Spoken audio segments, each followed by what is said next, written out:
Super star அவர்களுடைய கூலி trailer. So பார்த்தாச்சு. நீங்கள் பார்த்துட்டீங்களான்னு தெரில. பட் நம்ம வந்து முன்னாடியே பார்த்தாச்சு.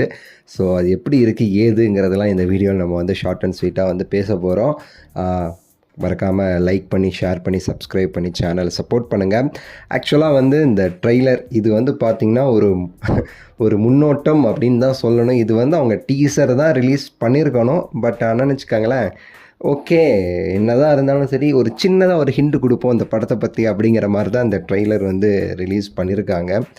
ஒரே ஒரு வார்த்தையில் சொல்லணும் அப்படின்னா, மாஸ் ப்ளஸ் வெறித்தனம் 2 வார்த்தை கண்டிப்பாக தேவைப்படும்.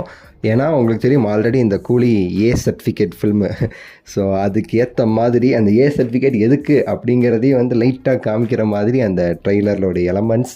ஸோ அந்த படத்துக்கு ஏ சர்டிஃபிகேட்டா ஐயோ அப்படிலாம் சொல்லி எல்லாருமே பார்க்குற ஒரு சமயத்தில் இதுக்கு ஏ சர்டிஃபிகேட் அப்படிங்கிறத வந்து இன்னும் கொஞ்சம் டீட்டெயிலாக காமிக்கிறதுக்குனே ஒரு ட்ரெய்லர் மாதிரி ஒன்றுமே இல்லைங்க. ஸோ வந்து எல்லாரோட கேரக்டரும் வந்து லைட்டாக அப்படியே காமிச்சிட்டு போகிற மாதிரி ஒரு ட்ரெய்லர் கட், டீசெண்டான கட்.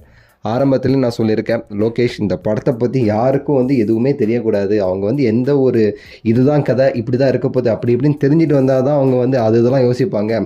அப்படியே பிளைண்டாக வந்து உட்காந்தா அந்த படம் வந்து சூப்பராக இருக்க போகுது. ஆனால் அந்த பிளைண்டாக எல்லாரையும் வச்சுக்கணும், அதனால் எதையுமே லீக் பண்ணக்கூடாது அப்படிங்கிறத மனசில் எல்லா இடத்துலையும் வச்சுட்டு அவருடைய மனசு அப்படியே எடிட்டருக்கும் வந்து ட்ரான்ஸ்ஃபர் பண்ணி இதே மாதிரி கட் பண்ணுங்கன்னு சொல்லி கட் பண்ணியிருக்காரு. ரீசெண்டாக நம்ம சன் பிக்சர்ஸ் வந்து அவ்வளோ ப்ரோமோ கூட பார்த்திங்கன்னா ஏஐலலாம் ப்ரோமோ விட்டுட்டு இருந்தாங்க. காரணம் தெரியக்கூடாது எதுவும் படத்துடைய கதை. சூப்பரான ஒரு ட்ரெய்லர் கட்டுங்க. ஸோ இந்த மாதிரி வந்து கதையும் தெரியக்கூடாது, இப்படி தான் அந்த கதை போக போகுதுன்னு தெரியக்கூடாது. ஆனால் எல்லாருக்கும் இந்த படம் மேலே ஒரு மிகப்பெரிய ஒரு எதிர்பார்ப்பு வரணும். எப்படா படம் வரும் அப்படின்னு சொல்லி அப்படி காத்துக்கிட்டு ஒரு ஹைப் ஏறணும். அதுக்கேற்ற மாதிரி ஒரு ட்ரெய்லர் கட்னா கண்டிப்பாக கூலி தான். இது வரைக்கும் இந்த மாதிரி கட் நான் தமிழ் சினிமாவில் பார்த்ததில்லை. அப்படி வந்து ஒரு கட் பண்ணியிருக்காங்க. எடிட்டருக்கு தான் வாழ்த்துக்கள் அப்படிங்கிறத நம்ம சொன்னோம். ஃப்ளோபன் ராஜ் ஏதோ ஒரு ஆள் நினைக்கிறேன், அவர் தான் எடிட்டரு. இந்த ட்ரெய்லரில் ரெண்டாவதாக நம்ம கவனித்த விஷயம் அப்படிங்கிறது சினிமாட்டோகிராஃபி. பின்னிருக்கார் மனுஷன். நான் ஆல்ரெடி வந்து சில பாட்டு, இந்த மோனிகா சாங் ஆகட்டும், பவர் ஹவுஸ் சாங் ஆகட்டும், சினிமாட்டோகிராஃபி அப்படி வந்து அவ்வளோ சூப்பராக வந்து இருந்துச்சு ஒவ்வொன்றிலையுமேட்டு. அதை ட்ரெய்லர்லேயுமே சரி சூப்பராக வந்து கடத்தியிருக்காரு சினிமாட்டோகிராஃபர் அனிருத் அவர்கள். பாஸ் பண்ணிட்டாரு.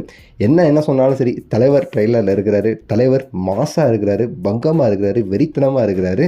அதுதானே முக்கியம் ட்ரெய்லருக்கு. தலைவர் இருக்கிறாரு, அப்படி வந்து காமிச்சிருக்கிறாங்க தலைவரை.